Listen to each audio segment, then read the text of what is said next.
자, 오늘 말씀의 제목을 우리 다 같이 한번 말해봅시다. 시작. 나는 행복한 사람이로다. 한 번만 더 말해봅시다. 나는 행복한 사람이로다. 여러분, 오늘 이 본문의 내용은 모세가 40년의 광야 생활을 마치고 이스라엘 백성들에게 하는 고별 설교입니다. 그 고별 설교의 핵심 내용이 뭐냐 하면 너는 행복한 사람이로다. 너는 행복자로다. 여기서 말한 이 행복이라는 이 단어는 히브리어로 아시레카라고 합니다. 아시레카. 이 아시레카라는 말은 충만한 행복, 완전한 행복, 절대적인 행복을 아시레카라고 합니다. 그러니까 여러분들은 지금 완전한 행복자라는 것입니다. 조금도 부족함이 없는 충만한 행복자, 절대적인 행복자라는 것입니다. 지금 코로나로 인해서 사업도 안 되고 장사도 안 되는 우리 집사님 집에 가서 집사님은 지금 퍼펙트한 행복자입니다. 만약에 이렇게 이야기를 한다고 하면 그 집사님이 그 말을 받아들일 수 있을까요? 쉽지 않잖아요. 지금 이스라엘 백성들이 이와 같은 것입니다. 모세가 40년 동안 거지같이 되어 있는데 집도 한 채 없고 토지도 없고 아무것도 자랑할 것이 없는 그들에게, 소유한 것이 없는 그들에게, 그냥 빈 거지처럼 되어 있는 그들에게, 몰골이 앙상한 그들에게 여러분들은 행복자입니다. 이렇게 이야기하니까 참 이 이스라엘 백성들이 받아들이기가 쉽지 않다 이 말입니다. 여러분, 조영희 목사님이 1958년도에 서울 은평구 대조동에서 개척교회를 천막교회에서부터 출발했습니다. 성도 5명으로부터 시작했다고 그래요. 하루는 전도를 갔는데 어렵게 사는 아이들이 많은 아주머니를 만났다고 그래요. 아주머니 예수 믿고 복 받으세요. 그랬더니 이 아주머니가 정말 예수 믿고 난 다음에 복 받을 수 있나요? 그럼요, 복 받을 수 있죠. 그렇다고 하면 저 예수 믿겠습니다. 저에게는 복이 필요해요. 그래서 교회를 가르쳐줬는데 이 아주머니가 주일 11시에 교회를 나오는데 보니까 덩그런 교회인 줄 알았는데 천막교회였어요. 한 바퀴 아이들을 데리고 업고 온 가족이 다 나왔는데 이렇게 한 바퀴 돌아보더니 씩 웃더니 전도사님, 그때는 조영규 목사님이 전도사 시절이니까 복은 내가 받아야 되기 전에 전도사님이 좀 더 받아야 될 것 같아요. 이렇게 이야기하더라는 거예요. 지금 모세가 그렇잖아요. 모세가 정말 이제 나이도 많고 이제 늙어서 몰골이 초라한 상태에서 아무것도 없는 상태에서 여러분들은 행복자입니다라고 이야기하니까 그 백성들의 마음에 내가 행복자이기 이전에 당신이라 좀 행복해져라 이렇게 이야기하지 않겠습니까? 그런데 모세가 차근차근하게 설명을 합니다. 왜 여러분들이 행복자인가에 대해서 설명을 하고 있다 이 말입니다. 오늘 행복자인 이유가 첫째, 신명기 33장 29절에 잘 나와 있습니다. 같이 한번 읽어봅니다. 이스라엘이여 너는 행복한 사람이로다. 여호와의 구원을 너같이 얻은 백성이 누구냐 이까지만 너는 구원받았기 때문에 행복자라는 것입니다. 여러분, 하나님이 여러분들을 구원했음에 그 구원의 기쁨 때문에 행복자라는 것을 믿으시기 바랍니다. 행복의 기준이 뭐였습니까? 구원이었습니다. 구원. 우리가 흔히 행복한 사람이라고 하면 돈 잘 벌고 안정된 직장을 가지고 자녀가 건강하고 좋은 학교에 다니고 또 좋은 직장에 다니고 이렇게 환경적으로 안정이 되어 있는 사람을 가리켜서 우리는 행복한 사람이다. 저 사람 참 행복하다. 이렇게 이야기를 합니다. 틀린 말은 아니에요. 근데 그런 행복이 얼마나 오래 가느냐는 것입니다. 여러분, 성경에서 가장 영화와 행복을 누렸던 사람이 솔로몬이라고 우리가 이야기하지 않습니까? 그런데요, 자세히 따져보면 솔로몬이 누렸던 그 영화와 행복은 20년도 채 안 돼요. 솔로몬이 학자들은 한 20살, 21살 정도에 왕위에 올랐다고 그러거든요. 그리고 왕위에 오르고 난 다음에 한 1년 정도는 이침식 한다고 이렇게 시간을 보냈고 한 3년 정도는 이제 성전을 건축하기 위해서 아버지 때 건축하지 못했던 그 성전과 왕궁을 건축하기 위해서 재료들을 모으고 준비를 합니다. 그리고 난 다음에 이제 취임하고 난 다음에 4년 이후에 이제 성전을 건축하는데요. 성전 건축하고 왕궁을 건축하는데 20년이라는 시간이 흐릅니다.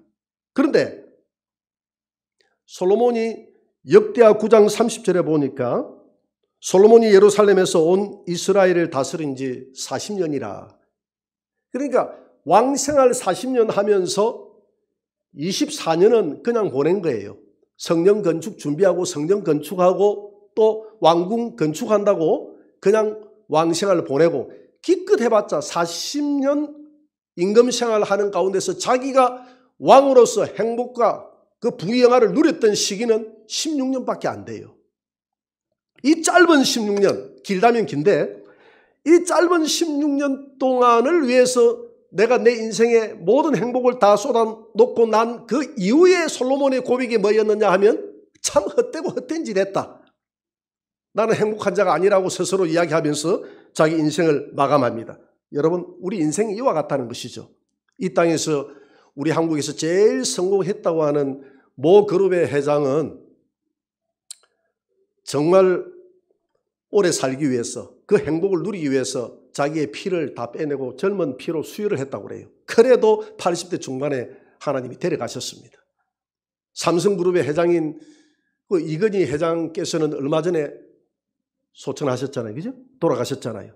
돌아가셨는데 소천이라 하면 안 되죠. 별세 하셨는데 돌아가셨는데 얼마에 돌아갔습니까? 78세에 돌아갔어요. 78세. 여러분, 우리는 이 땅에서 과연 몇 년을 행복하게 살다가 이 세상을 떠날까요? 누가복음 16장 12절 이후에 보니까 한 부자가 그의 농사가 잘 돼서 곡식을 쌓아두고 내 영혼아 평안히 먹고 마시고 쉬고 즐거워하자 이렇게 이야기합니다. 그랬더니 하나님이 말씀하시기를 어리석은 자여 오늘 밤에 내 영혼을 도로 찾으리니 그러면 내 준비한 것이 누구의 것이 되겠느냐. 자기를 위해서 재물을 쌓아두고 하나님께 대하여 부여하지 못한 자가 이와 같다라고 예수님은 비유적으로 설명하고 있습니다. 왜 사람이 이렇게 쌓아나온 이 행복을 이 땅에서 인간은 영원히 누리지 못할까요? 그 이유가 뭐냐면 죽음이라는 장수가 우리에게 다가오기 때문에 그렇습니다. 죽음이라는 것은 우리가 쌓아놨던 모든 행복을 하루아침에 다 썰어가 버립니다. 쓰나미처럼 흔적도 없이 썰어가 버리는 것이 죽음이라는 장수다 이 말입니다. 죽음 때문입니다. 그런데 왜 죽음이 찾아왔나요? 죄 때문이지 않습니까? 죄의 늪에 빠진 우리 인생을 가리켜서 구원이 필요하다고 이야기합니다. 그래서 죄의 늪에 빠진 사람을 가리켜서 소테리아라는 말은 건져낸다는 뜻이에요. 그런 사람들에게 구원이 필요한데 죄의 늪에 빠져 있는 사람은 자기 스스로 빠져나올 수가 없기 때문에 누군가 가가지고 손을 잡고 건져내줘야 되는데 그래서 헬라어로 소테리아라고 이야기하는 것입니다. 누군가가 건져줘야 된다는 것입니다. 여러분, 죄에 빠진 인생을 위해서 예수님이 하늘 보좌를 버리시고 이 땅에 내려와서 저와 여러분들을 이 죄에서 건져준 줄 믿으시기 바랍니다. 그리고 십자가에서 우리 대신 심판을 당하시고 지옥에 가셔서 우리 대신 모든 저주와 죽음과 심판을 대신했기 때문에 우리 인생은 예수님으로 인해서 죄와 죽음과 심판에서 건짐을 받게 됐기 때문에 이것을 가리켜서 뭐라고 한다? 구원이라고 한다 이 말입니다. 이것을 가리켜서 구원이라고 한다. 죄와 심판과 죽음에서 건져냄을 받는 것을 구원이라고 한다. 그래서 오늘 모세는 이스라엘 백성들에게 너희들이 아무것도 없지만은 너희들이 행복자인 이유가 바로 죄와 죽음과 심판으로부터 구원받은 하나님의 백성이기 때문에 너희들은 행복자다. 이 행복은 절대적인 아시레카, 절대적인 행복이고 충만한 행복이고 누구도 빼앗아갈 수 없는 행복이고 퍼펙트한 행복이다. 믿으십니까? 그리고 난 다음에 모세는 그 이유를 설명합니다. 행복자라고 하니까 잘 이해가 안 되잖아요. 백성들이 들을 때. 그래서 모세가 차분하게 이유를 설명합니다. 이렇게 해서 너희들이 구원받아서 하나님의 백성이 됐기 때문에 행복자인데 이 행복자에게 주어지는 지금까지 40년 동안 걸어오면서 여러분들에게 주어졌던 그 행복의 내용들이 뭐였느냐는 것이죠. 첫째는 하나님이 여러분들을 방패 삼아서 도와줬다는 것입니다. 신명기 34장 29절입니다. 같이 한번 읽어봅니다. 34장 29절. 이스라엘이여 너는 행복한 사람이로다. 여호와의 구원을 너같이 얻은 백성이 누구냐? 그는 너를 돕는 방패시요. 여기까지만. 너를 돕는 방패가 됐다는 것입니다. 여러분들의 가정과 자녀와 여러분들의 인생의 방패를 우리 이 땅에 육체를 입고 오신 그 하나님이신 그 예수님이 여러분들의 가정의 방패가 되어주는 줄 믿으시기 바랍니다. 여러분 김기동 목사님을 아실 겁니다. 지금 목사가 되어 있죠. 이분은 해군사관학교를 나왔어요. 해군사관학교 다닐 때 보니까 어원단장도 하고 아주 그냥 이분이 활기찬 성격을 가졌어요. 그러면서 독실한 불교 신자가 돼서 불교 회장까지 역임을 해오다가 자기 부인이 전역을 하고 과천교회를 자기 몰래 나가게 된 거예요. 그러면서 처음에는 핍박을 많이 했지만 우여곡절 끝에 같이 따라 나가게 됐습니다. 한 번씩 매주 가는 것은 아니지만 한 번씩 따라 나가게 됐는데 하루는 이제 여름이 됐는데 다 피서철이 돼서 놀러 간다고 하는데 가족이 교회를 가져가 있어. 왼쪽으로 가면 교회요, 오른쪽으로 가면 저 동해안으로 빠지는 길이었어요. 그래서 이 김기동 목사님이 왼쪽으로 가지 않고 오른쪽으로 빠져나갔다는 거예요. 그랬더니 아내가 하는 말이 당신 지금 어디 가는 거예요? 놀러 가는 거지. 아니 우리 예배당이 지금 가야 되잖아요. 여보 오늘 한 번 정도는 우리 놀러 가. 매일 그렇게 우리 예배당에 가가지고 우리가 그 삶이 있죠. 우리의 삶이 좀 즐기면서 살아야지 매일 어떻게 그렇게 살아. 그랬더니 여보 놀러 가는 거는 좋은데 오늘 예배 드리고 가자고. 예배 드리고 가지 않으면 하나님이 우리를 벌하게 되면 어떻게 하겠느냐고. 그랬더니 아이고 솔직히 이야기해서 내가 당신이 다니니까 우리 가정의 행복을 위해서 내가 다녀주는 것이지 하나님이 어디 있어. 당신 그런 말을 하면 하나님께 벌받는다고. 그래서 그냥 덩어리를 툭툭툭툭 지켜주면서 내가 지금까지 버렸어. 여기까지 우리 가정의 행복을 지켜왔으니까 당신은 나를 믿어야 돼. 하나님을 믿는 것이 아니라 나를 믿어야 돼.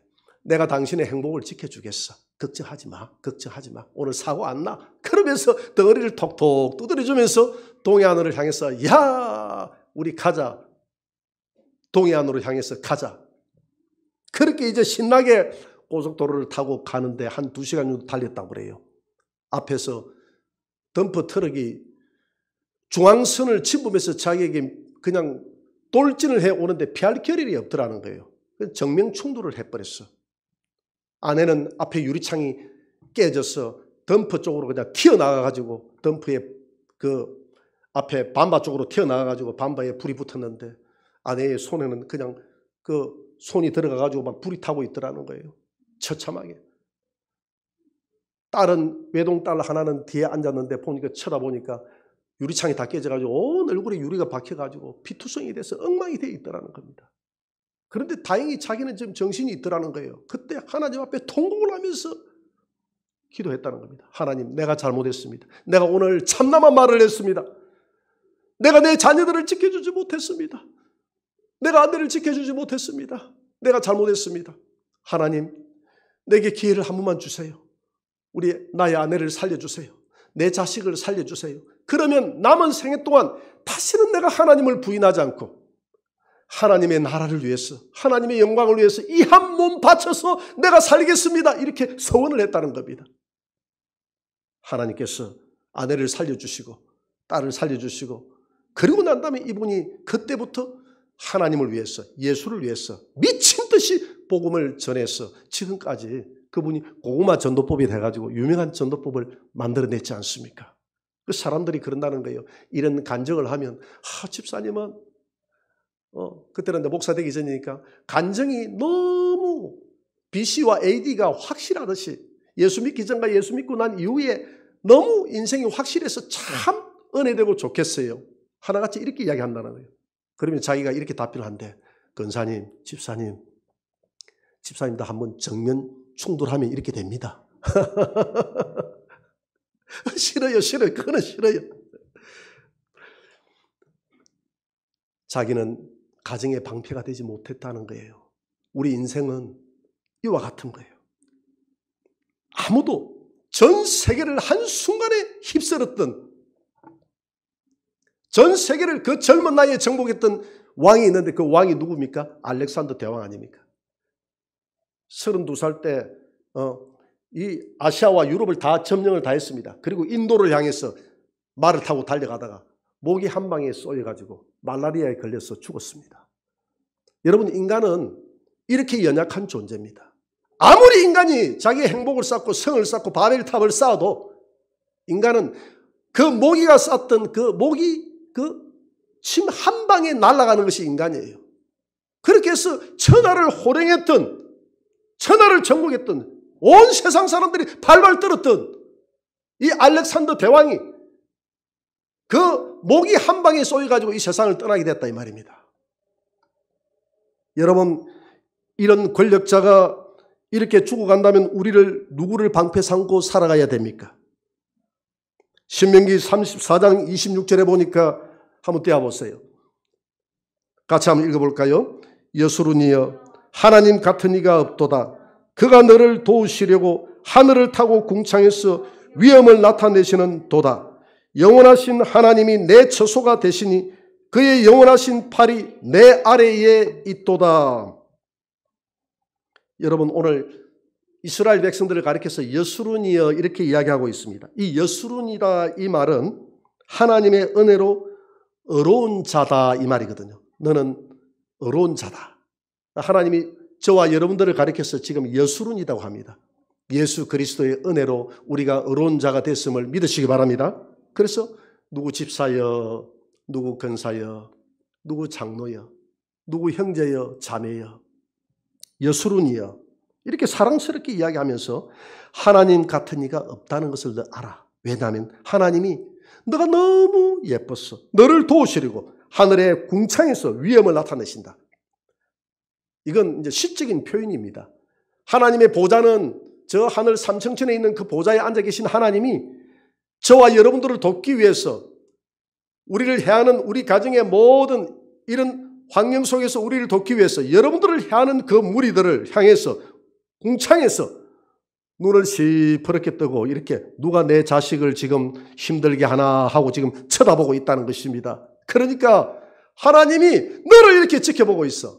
그러면서 또 뭐라고 이야기하느냐 하면 궁창에서 위엄을 가지고 우리를 지켜볼 뿐만 아니라 그것도 하나님이 좀 부족해서 여러분들 안에 들어갔어.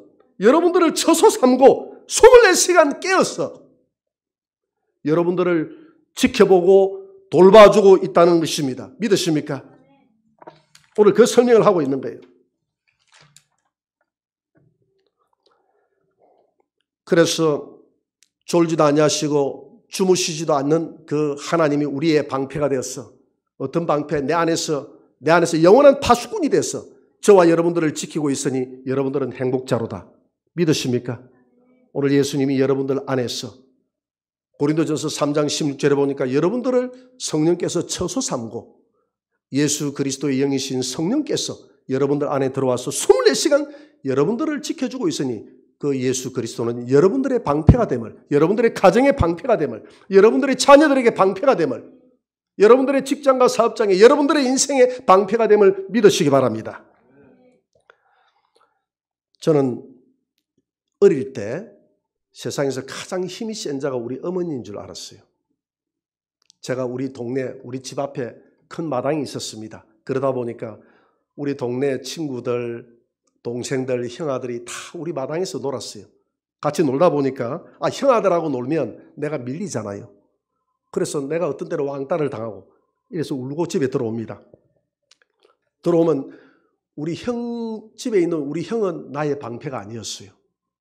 우리 형은 울고 들어오면 남자 자식 울고 들어온다고 더 그냥 혼을 내끼고 아니 싸워서 이기고 와야지 그렇게 울고 질질 남자가 패기도 없이 울고 들어온다고 이렇게 혼을 내켰습니다. 그래서 몇 분 당하고 나니까 형한테 갈 생각을 하지 않습니다. 엄마에게 붙는 거예요. 그러면 우리 어머니가 엄마 좀 도와줘. 저 형들 좀 혼 좀 내줘. 나를 왕따시켰어. 내하고 안 놀아줘. 그러면 우리 어머니가 못 이기는 척하고 밖으로 나갑니다. 얘들아, 우리 어머니가 얘들아 하는 그 한마디에 구슬치기 하고 딱지치기 하던 동네 우리 형아들이 딱 부동자세가 돼서 예? 하고 섭니다. 우리 영희를 왜 이렇게 같이 잘 놀지? 왜 그렇게 같이 안 놀아? 이렇게 하면 자 같이 잘 놀아야 돼? 그렇게 하면 예 알겠습니다. 그리고 난 다음에 제가 딱 들어가면 그때부터는 제가 대우를 받습니다. 우리 어머니의 그 권세라는 것은 동네 형아들이 꼼짝을 못해요. 우리 어머니가 얘들아 하는 한마디에 부동자세가 탁 떼어 서는 거예요. 그래서 나는 어릴 때 야 우리 어머니에게만 부탁하면 모든 것이 다 되는 줄 알았어요. 그런데 나이가 들어보니까 가장 약하고 약한 분이 우리 어머니더라고. 내가 돌봐줘야 될 분이 어머니더라고. 여러분 사무엘상 2장 6절에 보니까 하나님은 사람을 죽이기도 하시고 살리기도 하시고 소울에 내리기도 하시고 올리기도 하시는도다. 하나님은 우리를 가난하기도 하시고 부하기도 하시며 낮추기도 하시고 높이기도 하시는도다. 하나님은 이런 분이심을 믿으시기 바랍니다.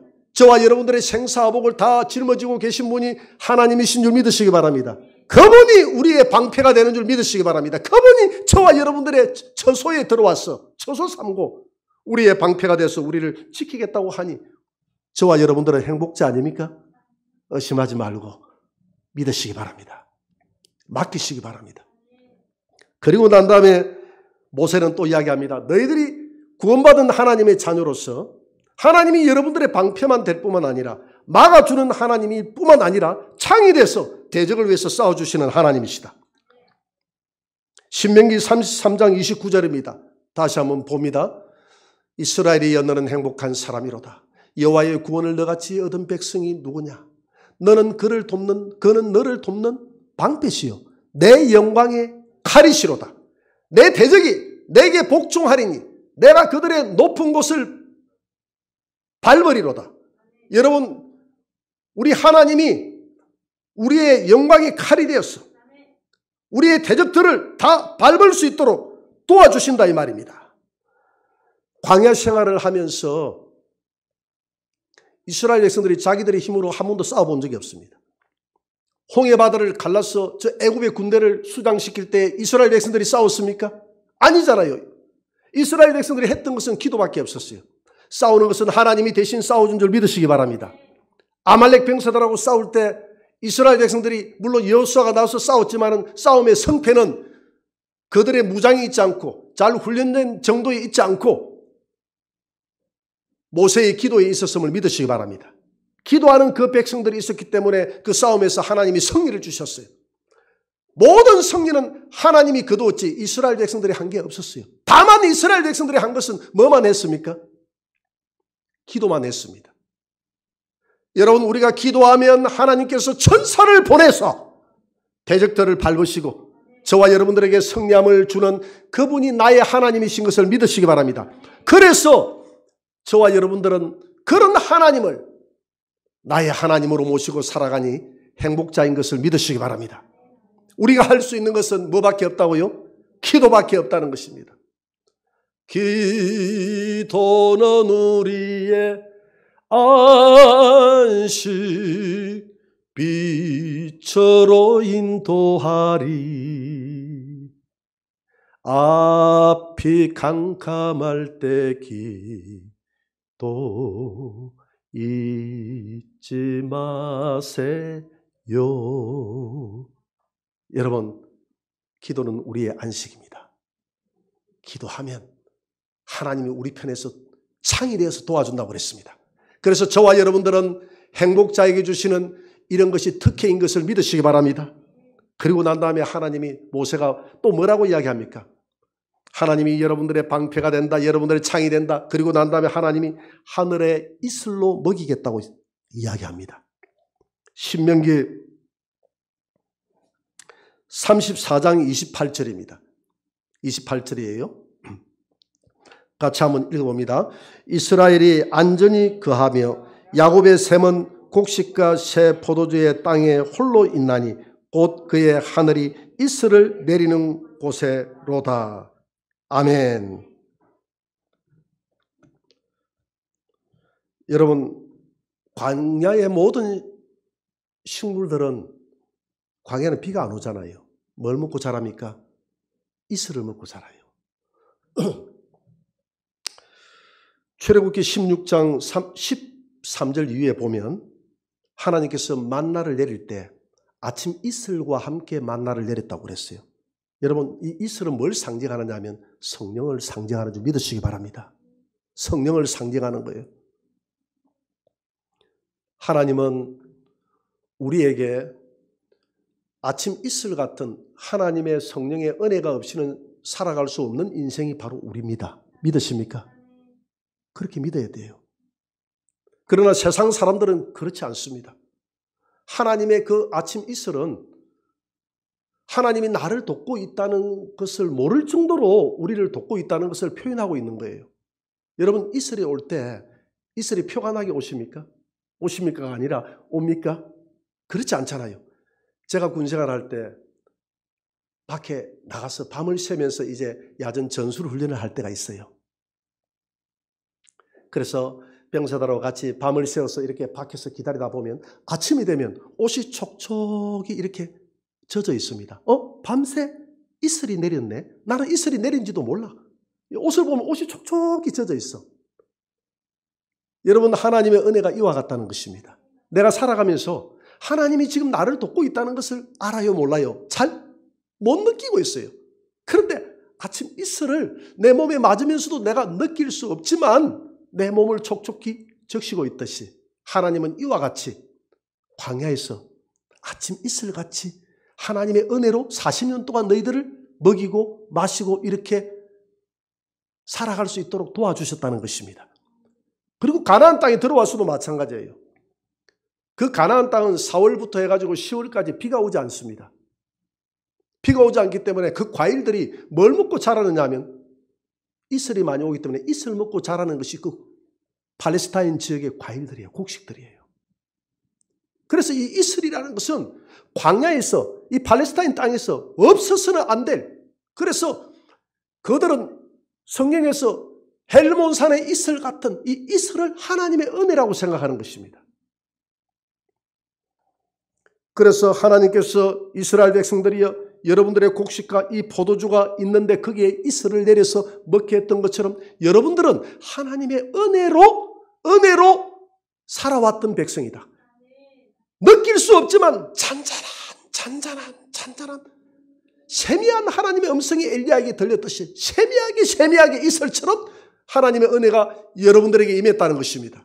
40년 동안 그렇게 살아왔다는 것입니다. 앞으로도 그렇게 하나님께서 여러분들을 이끌고 간다는 것입니다. 그러나 세상 사람들은 그렇지 않다는 것이죠. 그럼에도 불구하고 이스라엘 백성들이 하나님 앞에 악을 행했다고 그랬어요. 무슨 악이냐? 예레미야 2장 13절입니다. 다 같이 한번 읽어봅시다. 다 같이 시작. 내 백성이 두 가지 악을 행하였나니 곧 그들이 생수에 거는 데는 나를 버린 것과 스스로 웅덩이를 판 것인데 그것은 그 물을 가두지 못할 터진 웅덩이니라. 아멘. 하나님의 이슬 같은 하나님의 은혜로 살아야 될 이스라엘 백성들이 하나님을 믿지 못하고 자기의 수단과 방법에 풍성한 물을 팠다 이 말입니다. 그러나 그 물은 잠시는 내가 행복한 것 같고 마음껏 마시니까 좋은 것 같는데 언젠가는 영원하지 못하는 터질 웅덩이다. 믿으십니까? 우리 인생이 이와 같다는 거예요. 많은 사람들이 행복의 우물을 파지만은 하나님 없이, 예수님 내 마음에 예수 그리스도가 없이 내 행복의 우물을 파지만은 그 우물은 언젠가는 터질 수밖에 없는 우물이다. 지금까지 살아왔던 모든 사람들이 그랬고 솔로몬이 그랬지 않습니까? 헛되다 내가 내 행복의 우물을 위해서 온갖 금은 보화로 치장을 하고 쾌락을 누리고 명예와 건세를 다 내가 해봤지만은 모든 것이 헛되다. 내 우물은 다 터져버렸다. 그래서 내 백성이 하나님을 의지 않고 자기 수단과 방법으로 살아가는 것이 그것이 죄라고 그랬어요. 여러분, 하나님을 의지하고 하나님의 은혜로 살아갈 수 있도록 해달라고 하나님 앞에 기도하는 이 한 해가 되시기를 바랍니다. 결론 맺겠습니다. 오늘 모세는 우리는 구원받은 하나님의 백성이니 행복자임을 믿어라. 구원받은 하나님의 백성들은 하나님께서 우리를 책임지고 우리의 방패가 돼서 저와 여러분들을 돕는데 저 하늘에서 이렇게 엄한 눈으로 궁창에서 쳐다보며 우리를 도울 뿐만 아니라 그것도 못 믿어서 저와 여러분들을 처소 삼고 24시간 우리 안에 들어가서 졸지도 않고 주무시지도 않고 그 하나님이 우리를 돕고 있다는 것을 믿으시기 바랍니다. 그리고 영광의 칼이 되어서 여러분들의 대적과 싸워서 이기게 하시는 하나님이심을 믿으시기 바랍니다. 그리고 이 하나님은 여러분들을 이슬 같은 하나님의 은혜로 지금까지도 살게 했고 앞으로 남은 생에도 살게 할 것이다. 그래서 올 한 해 나는 행복자다. 나는 행복자다. 나는 죄와 죽음과 심판에서 구원받은 하나님의 자녀가 됐으니 나는 행복자다. 하나님이 나의 방패가 되어 도울 것이고 하나님이 나의 창이 되어 대적들을 물리치게 될 것이고 하늘에서 내리는 그 잔잔한 이슬 같은 은혜가 일평생 나와 내 가정과 내 직장과 내 사업장에 떠나지 않게 된다는 이 사실을 믿고 여러분들의 인생을 맡기고 내가 행복자라는 이 정체성을 가지고 올 한 해도 기쁘고 즐겁고 행복한 그런 한 해가 되시기를 주의 이름으로 축원합니다. 우리 반주에 맞춰서 우리 다 같이 한번 하나님 앞에 기도합니다. 하나님, 지난 한 해 너무 힘들고 어려웠습니다. 내가 행복자임을 알지 못하고 살았습니다. 오늘 모세를 통해서 내가 얼마나 행복자인 것을 하나님이 깨닫게 하시니 감사합니다. 하나님 돌아보게 하여 주옵소서. 헤아리게 하여 주옵소서. 내가 죄와 죽음과 심판에서 구원받은 절대적인 퍼펙트한 충만한 그런 행복자임을 깨닫게 도와주옵소서. 내 행복의 우물을 내가 팔지 않도록 도와주시고 하나님께 맡기게 도와주옵소서. 예수 그리스도에게 모든 것을 맡기고 그분이 나의 방패가 되며 그분이 나의 창이 되며 그분의 은혜로 살아간다는 사실을 믿고 맡기고 한 해를 살아가게 하여 주옵소서. 우리 다 같이 주님 안에서 우리 한번 기도합니다. 주여 참으로 감사합니다. 지난 한 해도 지켜주신 것을 감사합니다. 40년 광야 생활을 하면서 지난 것은 아픔과 고통밖에 없지만 그러나 가만히 돌아보니 하나님은 이 광야 생활 속에서 나를 지켜주셨고 내게 만나를 주셨고 여기까지 올 수 있도록 만들어 주셨습니다. 지난 인생 동안 하나님 험한 산도 넘고 내도 건너고 광야를 지나야 했지만 그 순간 하나님은 한 번도 내 처소에서 떠난 적이 없었고 나와 동행하셨고 나를 인도해 주셨습니다. 올 한 해도 내가 참으로 행복자임을 느끼고 살아가게 하여 주옵소서. 오늘 예배하는 우리 모든 성도들이 내가 얼마나 행복자인 것을 느끼고 살아가게 하여 주옵소서. 그런 자부심으로 살아가는 한 해가 될 수 있도록 도와주옵소서. 나는 행복자라는 이 가득한 이 정체성을 내 가슴에 안고 살아가는 복된 성도들이 되게 도와주시고 한 사람도 절망하거나 좌절하거나 힘들어하지 않도록 도와주옵소서. 살아계신 하나님을 찬양합니다. 참으로 지난 한 해는 힘들었습니다. 가만히 돌아보니 광야의 연속이었습니다. 그러나 또 한 번 생각해 보니 그런 가운데서도 하나님이 나를 굶기지 아니하셨고 나와 동행하셨고 나의 방패가 되시고 나의 창이 되시고 새벽 이슬같이 나를 여기까지 먹이시고 살리시고 호흡하게 하시고 인도해 오셨음을 고백하며 감사합니다. 무엇보다 나를 영원한 지옥과 영원한 죽음과 심판에서 건져주신 그 하나님의 은혜를 생각할 때마다 다시 한번 감사합니다. 세상 끝날까지 우리와 함께 하겠다는 그 예수님의 그 약속의 말씀을 가슴 깊이 믿고 나는 참으로 하나님 앞에 행복자임을 믿고 올 한 해도 주님과 동행하며 살아가는 저희들의 삶이 되게 도와주옵소서. 예수님의 이름으로 기도합니다. 아멘.